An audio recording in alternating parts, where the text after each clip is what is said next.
ప్రభువైన యేసుక్రీస్తు వారి యొక్క శక్తిగల నామములో ప్రతి ఒక్కరిని ప్రేమతో ఆహ్వానిస్తూ ఉన్నాను. నేటి అంశము శతాధిపతి విశ్వాసము. Today's topic from the throne of grace, centurions faith. ప్రార్థన. యేసు రక్తము ద్వారా తండ్రి నీ సన్నిధికి వస్తున్నాము. నిత్యము నీ ప్రేమ మా ఎడలో చూపినందుకు వందనాలు. నిత్యము నీ కృపాక్షేమములు మా అందరి జీవితాల్లో అనుగ్రహించినందుకు వందనాలు, కృతజ్ఞతలు. ఇంతవరకు నీ సన్నిధిలో స్తుతించటానికి, ఆరాధన చేయటానికి, ప్రార్థన విన్నపములు చేయటానికి పరిశుద్ధాత్ముడ సహాయము దయచేసినందుకు నీకు వందనాలు. ఈరోజు నీ యొక్క సత్యాన్ని వినటానికి, గ్రహించటానికి, ఆశీర్వాదాలు పొందుకోవటానికి, వాక్యపు వెలుగులో జీవించటానికి మాకు సహాయము దయచేస్తున్నందుకు వందనాలు. ప్రతి ఆటంకాన్ని, బంధకాన్ని యేసు ప్రభు నామములో తొలగిస్తున్నాము. ఈ స్థలాన్ని మా జీవితాన్ని యేసు రక్తంలో ముద్రిస్తూ యేసు ప్రభుని ఒప్పుకొనొచ్చు. నేటి వాక్యపు ఆశీర్వాదము కొరకు యేసు ప్రభు నామములో సిద్ధపరచున్నాము తండ్రి, ఆమేన్. ప్రియమైనటువంటి సంఘమా, పరిశుద్ధ గ్రంథము నుండి పరిశుద్ధాత్ముడు బయలుపరిచేటువంటి సత్యాలను మనం జ్ఞాపకం చేసుకుందాం. మత్తయి సువార్త 5వ అధ్యాయంలో, మత్తయి సువార్త 8వ అధ్యాయము 5వ వచనం నుండి 13వ వచనం వరకు ఈ యొక్క సత్యాన్ని రాయబడి ఉన్నది. The book of Matthew chapter 8 verses 5 to 13. We shall see the centurion's faith. శతాధిపతి యొక్క విశ్వాసము రాయబడి ఉంది. తరువాత లూకా సువార్త 7వ అధ్యాయంలో మొదటి 10 వచనాల్లో కూడా ఇదే సత్యాన్ని రాయబడి ఉన్నది. రెండు స్థలాల్లో కూడా ఈ యొక్క సత్యాన్ని పరిశుద్ధాత్ముడు బయలుపరుస్తూ ఉన్నాడు. అక్కడ రాయబడినటువంటి సత్యాలను మనం జ్ఞాపకం చేసుకుందాం. ఈ శతాధిపతి 100 మంది సైనికుల పైన ఒక అధికారిగా నివసిస్తూ ఉన్నాడు. కపెర్నహూము అనేటువంటి ఒక ప్రాంతంలో నివసిస్తూ ఉన్నాడు. అయితే ఈ యొక్క కపెర్నహూము నజరేతు నుండి దాదాపుగా 48 కిలోమీటర్ల దూరంలో ఉన్నది. కపెర్నహూము నజరేతులో అనేక సంవత్సరాలు ప్రభువైన యేసుక్రీస్తు వారు నివసించటం ద్వారా నజరేయుడైన యేసు అని ప్రభువైన యేసుక్రీస్తు వారిని పిలుస్తూ ఉంటారు. అయితే ప్రభు అయినటువంటి యేసుక్రీస్తు వారు కపెర్నహూము వచ్చారు. ఎందుకు వచ్చారు? అక్కడ దేవుని యొక్క ప్రేమను ప్రకటించడానికి, సత్యమునకు సాక్షిగా జీవించటానికి ప్రభు అయినటువంటి యేసుక్రీస్తు వారు కపెర్నహూము వచ్చారు. అక్కడికి వచ్చిన తర్వాత జరిగినటువంటి సంఘటన ఇక్కడ మన పరిశుద్ధ గ్రంథంలో పరిశుద్ధాత్ముడు బయలుపరుస్తూ ఉన్నాడు. మత్తయి సువార్త 8వ అధ్యాయము 5వ వచనంలో రాయబడినటువంటి సత్యం. ఆయన కపెర్నహూములో ప్రవేశించినప్పుడు ఒక శతాధిపతి ఆయన యొద్దకు వచ్చి, ప్రభువా, నా దాసుడు పక్షవాయువుతో మిగుల బాధపడుచు ఇంటిలో పడి ఉన్నాడని చెప్పి ఆయనను వేడుకొనెను. శతాధిపతి కింద దాదాపుగా 100 మంది సైనికులు ఉన్నారు. అయితే ఒక పనివాడు, ఒక దాసుడు అనారోగ్యముతో ఉన్నాడు, పక్షవాయువుతో బాధపడుతూ ఉన్నాడు, ఇంటి వద్ద ఉన్నాడు. ఆ సత్యాన్ని ప్రభువైన యేసుక్రీస్తు వారి దగ్గరకు వచ్చి తెలియచేస్తూ ఉన్నాడు. ప్రభువైన యేసుక్రీస్తు వారి గురించి విన్నాడు. ఎవరు? ఈ యొక్క శతాధిపతి విన్నాడు, గతంలో విన్నాడు. యేసు ప్రభుల వారి గురించి వినటం ద్వారా ఆయనలో విశ్వాసం కలిగింది. యేసు ప్రభుల వారు ఆశ్చర్య కార్యాలు చేస్తున్నారు, యేసు ప్రభు అద్భుతాలు చేస్తున్నారు అనేటువంటి సత్యాన్ని ఎప్పుడైతే విన్నారో ఈ యొక్క శతాధిపతి వెంటనే శతాధిపతి యేసు ప్రభు దగ్గరకు వచ్చాడు. వినటం ద్వారా ఆయనకి విశ్వాసం కలిగింది. యేసు ప్రభు గురించి వినటం ద్వారా విశ్వాసం కలిగింది. అందువలన ఈ యొక్క శతాధిపతి యేసయ్య దగ్గరకు వచ్చాడు. మత్తయి సువార్తలో 8వ అధ్యాయంలో మనం చూస్తాం. తరువాత లూకా సువార్త 7వ అధ్యాయంలో కూడా మనం అదే సత్యాన్ని చూస్తాం. వచ్చి అడుగుతున్నాడు. 7వ అధ్యాయంలో 3వ వచనంలో, శతాధిపతి యేసును గూర్చి విని ఆయన వచ్చి తన దాసుని స్వస్థపరచవలెనని ఆయనను వేడుకొనుటకు యూదుల పెద్దలను ఆయన యొద్దకు పంపెను అని రాయబడి ఉంది 7వ అధ్యాయంలో. మత్తయి సువార్త 8వ అధ్యాయంలో రాయబడినటువంటి సత్యం ఏమిటి అంటే, శతాధిపతి యేసయ్య దగ్గరకు వచ్చినట్లుగా మనం చూస్తాం. ఇక్కడ మత్తయి సువార్త 8వ అధ్యాయంలో 7వ వచనంలో 6-7 వచనాల్లో, ప్రభువా, నా దాసుడు పక్షవాయువుతో మిగుల బాధపడుచు ఇంటిలో పడి ఉన్నాడని చెప్పి ఆయనను వేడుకొనెను. 8వ అధ్యాయం 6వ వచనంలో యేసయ్య దగ్గరకు వచ్చినట్లుగా శతాధిపతి ఇక్కడ సత్యం తెలియచేయబడుతుంది. ఆయనను వేడుకొనెను, ప్రార్థన చేశాడు, బ్రతిమలాడాడు. ఆ తర్వాత జరిగినటువంటి సంఘటన ఏమిటి అంటే, శిష్యులకి తెలుసు ఎవరి గురించి, శతాధిపతి గురించి తెలుసు. అందుకని శిష్యులు కూడా విన్నపాన్ని తెలియచేస్తున్నారు. యేసయ్య దగ్గరకు వచ్చి చెప్తున్నారు. ఏమని చెప్తున్నారు అంటే శిష్యులు, యేసు ప్రభువా, ఈ శతాధిపతి మంచివాడు అని వాళ్ళు సాక్ష్యం చెప్తున్నారు. లూకా సువార్తలో మనం చూస్తాం. తర్వాత ఈ యొక్క లూకా సువార్తలో 7వ అధ్యాయంలో 5వ వచనంలో శతాధిపతి గురించి శిష్యులు చెప్తున్నటువంటి మాటలు, అతడు మన జనులను ప్రేమించి మనకు సమాజ మందిరము తానే కట్టించినని ఆయనతో చెప్పి మిక్కిలి బతిమాలు కొనిరి. శిష్యులు విన్నపాన్ని తెలియచేస్తూ ఉన్నారు. ఎవరి గురించి సాక్ష్యం చెప్తున్నారు? శతాధిపతి గురించి చెప్తున్నారు. శతాధిపతి చేసినటువంటి క్రియలను, మంచి పనులను గురించి తెలియచేస్తూ ఉన్నారు. యూదులను ప్రేమించినటువంటి వ్యక్తిగా తెలియచేస్తున్నారు. సమాజ మందిరము కట్టినట్లుగా తెలియచేస్తున్నారు. కాబట్టి ప్రభువా, నీవే సహాయం దయచేయాలి, స్వస్థపరచాలి అని శిష్యులు సాక్ష్యం చెప్తూ ఉన్నారు. ఆ తర్వాత జరిగినటువంటి సంఘటన, యేసు ప్రభు దగ్గరికి ఈ యొక్క శతాధిపతి వచ్చిన తరువాత యేసు ప్రభులు వారు అంటున్నటువంటి మాటలు, శతాధిపతితో అంటున్నటువంటి మాటలు మత్తయి సువార్త 8వ అధ్యాయంలో 7వ వచనంలో రాయబడి ఉంది. యేసు, నేను వచ్చి వాని స్వస్థపరచెదరని అతనితో చెప్పగా, యేసయ్య చెప్పారు, నేను వస్తాను, అతని స్వస్థపరుస్తాను అని యేసయ్య చెప్పారు, శతాధిపతితో చెప్పారు. అప్పుడు శతాధిపతి అన్నటువంటి మాటలు మనం చూస్తాం. ఏమిటి అంటే 8వ వచనంలో అంటున్నాడు, శతాధిపతి అంటున్నటువంటి మాటలు, యేసయ్యతో అంటున్నటువంటి మాటలు, శతాధిపతి, ప్రభువా, నీవు నా ఇంటిలోనికి వచ్చుటకు నేను పాత్రుడను కాను, నీవు మాట మాత్రము సెలవిమ్ము, అప్పుడు నా దాసుడు స్వస్థపరచబడును. నేను కూడా అధికారమునకు లోబడిన వాడను, నా చేతి క్రింద సైనికులున్నారు. నేను ఒకని పొమ్మంటే పోవును, ఒకని రమ్మంటే వచ్చును, నా దాసుని పని చేయమంటే చేయును అని ఉత్తరం ఇచ్చాను. శతాధిపతి ఏమంటున్నాడంటే, నేను యోగ్యుడను కాదు, నాకు అర్హత లేదు, మీరు నా ఇంటిలోకి రావటానికి నేను అర్హత నాకు లేదు అని చెప్తూ ఉన్నాడు. తనని తాను తగ్గించుకుంటున్నాడు. యేసయ్య సమక్షంలో తను తాను తగ్గించుకుంటున్నాడు. అర్హుడను కాదు, నేను పాత్రుడను కాదు, నీవు నా ఇంటిలోనికి వచ్చుటకు నేను పాత్రుడను కాదు, నీవు మాట మాత్రము సెలవిమ్ము, అప్పుడు నా దాసుడు స్వస్థపరచబడతాడు అని సెలవిస్తూ ఉన్నాడు. నేను కూడా అధికారము కలిగి ఉన్నాను, ఒకరిని రమ్మంటే వస్తారు, వెళ్ళమంటే వెళ్తారు అని తెలియచేస్తూ ఉన్నాడు. ప్రేమైనటువంటి సంఘమా, అధికారములో ఉన్నటువంటి విలువను గుర్తించిన, గ్రహించినటువంటి వ్యక్తి ఈ యొక్క శతాధిపతి.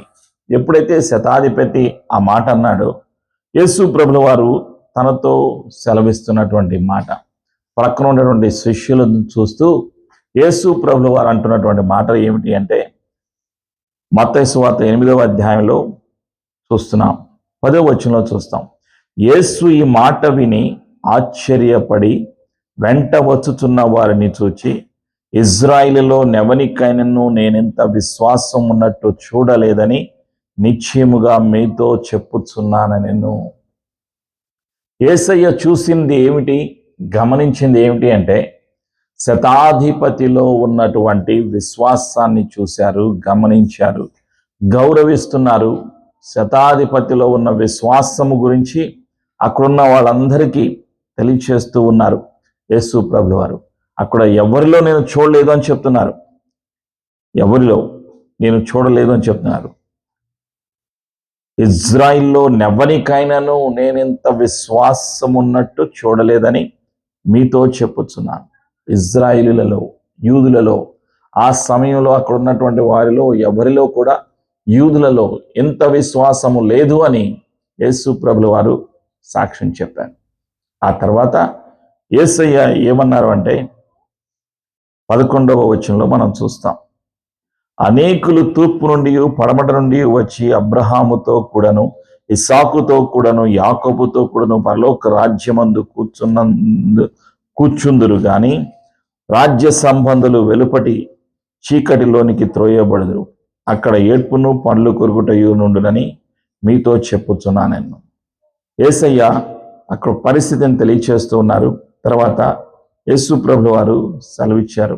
ఏమని సెలవిచ్చినారంటే 13వ వచనం, అంతటా యేసు, ఇక వెళ్ళుము, నీవు విశ్వసించిన ప్రకారము నీకు అవునుగాక నీ శతాధిపతితో చెప్పాను. యేసయ్య చెప్పారు, నీవు నమ్మిన ప్రకారమే, నీవు విశ్వసించిన ప్రకారమే జరుగుతుంది అని యేసు ప్రభుల వారు సెలవిచ్చారు. ఆ తర్వాత అదే సమయంలో ఇంటి దగ్గర నుంచి పని వాళ్ళు వచ్చారు. వచ్చి ఏమని సెలవిస్తున్నారు అంటే,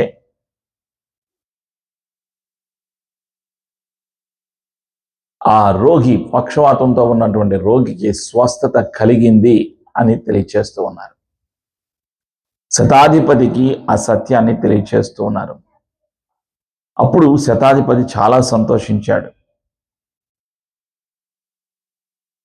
లూకా సువార్త 7వ అధ్యాయంలో 10వ వచనంలో ఆ సత్యాన్ని మనం చూస్తాం. పంపబడిన వారు ఇంటికి తిరిగి వచ్చి ఆ దాసుడు స్వస్థుడై ఇండుట కనుగొనిరి. అతనికి స్వస్థత కలిగింది అన్న సత్యాన్ని పని వాళ్ళు వచ్చి చెప్తూ ఉన్నారు శతాధిపతికి. ప్రియమైనటువంటి సంఘమా, ఈ యొక్క శతాధిపతి జీవితములో ఉన్నటువంటి 5 ప్రత్యేకతలను మనం గమనించాలి. ఏమిటి 5 ప్రత్యేకతలు? మొదటిగా విశ్వాసము. విశ్వాసము అంటే మనకు కళ్ళకు కనిపించేది విశ్వాసము కాదు, మనము అర్థం చేసుకునేది విశ్వాసము కాదు. అందుకే యాకోబు గ్రంథంలో రాయబడినటువంటి సత్యం ఏమిటంటే, faith without deeds it is dead. క్రియలు లేని విశ్వాసము మృతము అని రాయబడి ఉంది. క్రియలు కనిపించాలి. విశ్వాసము ఉన్న వ్యక్తిలో క్రియలు ఉండాలి. క్రియలు ఏమిటి? ప్రేమ ఉండాలి. క్రియలు ఏమిటి? విధేయత ఉండాలి. అందుకే యోహాను రాసినటువంటి మొదటి పత్రికలో ఒక సత్యాన్ని మనం గమనించగలుగుతాం. యాకోబు రాసినటువంటి ఒక సత్యాన్ని మనం చూస్తాం. యాకోబు రాశాడా, అది యోహాను రాశాడు. యోహాను రాసినటువంటి ఒక సత్యం, యోహాను రాసినటువంటి మొదటి పత్రికలో 4వ అధ్యాయంలో 18వ వచనంలో, Paul's first letter, chapter 4, verse 18.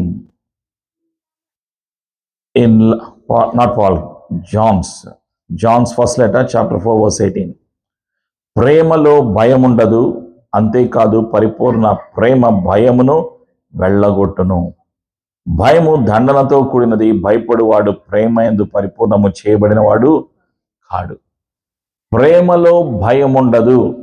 ఎవరి ప్రేమలో? దేవుని ప్రేమలో. ఎవరైతే దేవుని ప్రేమ చేత నింపబడతారో వారిలో భయం ఉండదు.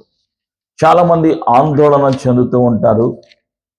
ఆందోళన, అనుమానము, భయము ఉన్న స్థలములో విశ్వాసం ఉండదు. ప్రేమ ఉన్న స్థలములో భయం ఉండదు. ప్రేమ లేకపోతేనే భయం ఉంటుంది. అందుకే పరిపూర్ణమైన ప్రేమ భయాన్ని పారదోలుతుంది. Love drives out the fear. అంటే విశ్వాసము భయము రెండు కలిసి ఉండవు. విశ్వాసం ఉంటే భయం ఉండదు, భయం ఉంటే విశ్వాసం ఉండదు.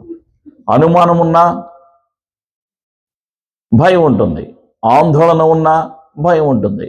ఇక్కడ పరిస్థితిని చూడటం లేదు. ఎవరు? శతాధిపతిలో ఉన్న విశ్వాసాన్ని పరీక్షించినప్పుడు ఎవరు పరీక్షించారు? యేసయ్య పరీక్షించాడు.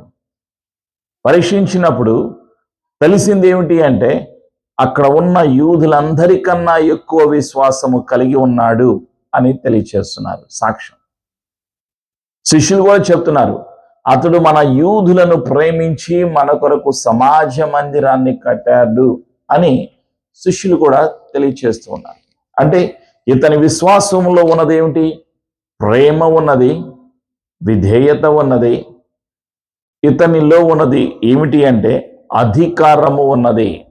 ప్రేమైనటువంటి సంఘమా, యేసయ్య సర్వాధికారి, సర్వశక్తిమంతుడు, తండ్రి యొక్క ప్రేమను బయలుపరిచినటువంటి మార్గదర్శి, సిలువలో తను తాను అప్పగించుకున్నటువంటి సృష్టికర్త, లోకరక్షకుడు ప్రభు అయినటువంటి యేసుక్రీస్తు వారు. యేసయ్య ప్రతి ఒక్కరిలో ఉన్న విశ్వాసం యొక్క స్థానాన్ని గమనిస్తూ ఉన్నారు, పరీక్ష చేస్తూ ఉన్నారు. ప్రేమైనటువంటి సంఘమా, అందుకే పరిశుద్ధాత్ముడు గుర్తు చేస్తున్నటువంటి సత్యం ఏమిటి అంటే నీలో ఉన్న విశ్వాసాన్ని నీవు పరీక్ష చేసుకోవాలి అని పరిశుద్ధాత్ముడు గుర్తు చేస్తూ ఉన్నాడు. కొరింథీయులకు రాసినటువంటి 2వ పత్రిక, Paul second letter to Corinthians chapter 13 verse 5. కొరింథీ సంఘానికి పౌలు గారు రాసినటువంటి 2వ పత్రికలో 13వ అధ్యాయం 5వ వచనంలో, మీరు విశ్వాసము గలవారై ఉన్నారో లేదో మిమ్మును మీరే శోధించుకొని చూచుకొనుడి, మిమ్మును మీరే పరీక్షించుకొనుడి. మీరు భ్రష్టులు కాని ఎడల యేసుక్రీస్తు మీలో ఉన్నాడని మిమ్మును గూర్చి మీరే ఎరుగరా? ఆలోచన చేయండి. మనల్ని మనం పరీక్ష చేసుకోగలం. ఏ విధంగా? వాక్యపు వెలుగులో, పరిశుద్ధాత్మ సహాయములో మనలో ఎంత విశ్వాసము ఉన్నది అన్న సత్యాన్ని వాక్యపు వెలుగు ద్వారా, పరిశుద్ధాత్మ ద్వారా మనకు తెలుస్తుంది. ఆలోచన చేయండి. పరిశుద్ధాత్ముడు మనకి బయలుపరుస్తాడు నీలో ఉన్న విశ్వాసం. చాలాసార్లు మనం అంటాం, నాకున్న విశ్వాసం నీకు తెలియదని, నేను నమ్ముతున్నాను అంటాం. నమ్మటం ఖచ్చితంగా నువ్వు నమ్ముతున్నావు. యేసయ్యకు స్తోత్రాలు. అందుకే ఆరాధనకు వచ్చావు, యేసయ్య దగ్గరకు వచ్చావు. యేసయ్యకు స్తోత్రాలు. కానీ నీ హృదయములో ఉన్న విశ్వాసం యొక్క స్థానం ఏమిటో ఆయన పరీక్ష చేసినప్పుడు, పరిశోధించినప్పుడు, పరిశీలన చేసినప్పుడు ఆశీర్వాదము పొందటానికి తగిన విశ్వాసము ఉన్నదా లేదా అని గమనించినప్పుడు అప్పుడు ఆయనకి తెలుస్తుంది. మనకు తెలియదు నేను ఈ ఆశీర్వాదం పొందటానికి అర్హత ఉన్నదా లేదా, తగిన విశ్వాసము నాలో ఉన్నదా అన్నది మనకి తెలియదు. ఆలోచన చేయండి.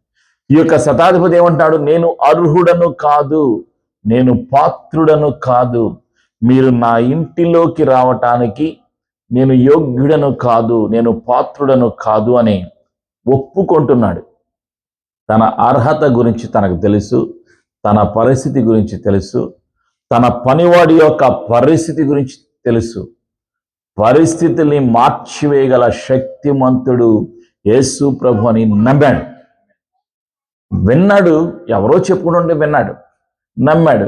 నమ్మి ఒక్క మాట మీరు చెబితే చాలు, ఇంటి దగ్గర ఉన్న నా దాసుడు స్వస్థపరచబడతాడు అని అన్నాడు. ఆలోచన చేయండి.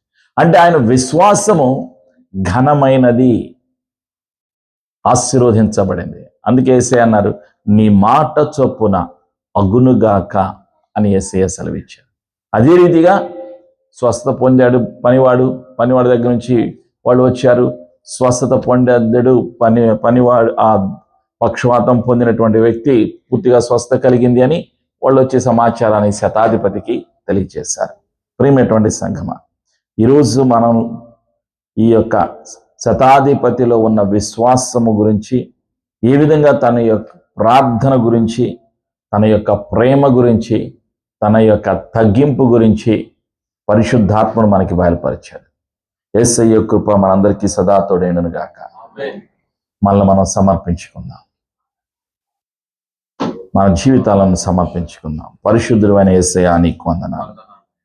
శతాధిపతిలో ఉన్న విశ్వాసాన్ని గమనించిన, పరిశీలన చేసిన సర్వశక్తిమంతుడా నీకు వందనాలు. ప్రతి ఒక్కరిలో ఉన్న విశ్వాసాన్ని పరిశీలన చేస్తూ పరీక్షిస్తున్న యేసయ్యా నీకు వందనాలు. శతాధిపతిలో ఉన్న ప్రేమను బట్టి, అక్కడ వాళ్ళు శిష్యులు చెప్పిన సాక్ష్యాన్ని బట్టి యేసయ్యా నీకు వందనాలు. శతాధిపతిలో ఉన్నటువంటి యథార్థతను బట్టి, పనివాడి ఎడల ఉన్నటువంటి బాధ్యతను బట్టి నీకు వందనాలు.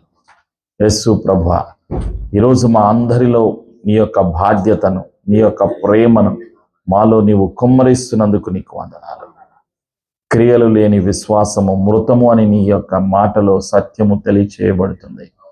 ప్రతి ఒక్కరము మేము పరీక్ష చేసుకోవటానికి, మా విశ్వాసాన్ని పరీక్ష చేసుకోవటానికి, విశ్వాసం నుండి విశ్వాసమునకు ఎదగటానికి నీవే సహాయము దయచేస్తున్నందుకు నీకు వందనాలు. పరిశుద్ధాత్ముడా, ప్రతి విధమైన అనుమానాన్ని, ఆందోళనను, ప్రతి విధమైన భయాన్ని, చీకటి అధికారాన్ని యేసు ప్రభు నామములో తీసివేస్తూ జీవమును, విశ్వాసమును, ఆశీర్వాదమును యేసు ప్రభు నామములో విడుదల చేస్తూ మేము విన్న సత్యాన్ని ఇతరులకు తెలియచేయటానికి నీవే సహాయము దయచేస్తున్నందుకు కృతజ్ఞతలు తెలియచేస్తూ యేసు ప్రభు నామములో కలిసి ప్రార్థించి ఆశీర్వాదాన్ని యేసయ్య నామములో పొందుకొనుచున్నాము తండ్రి. ఆమేన్.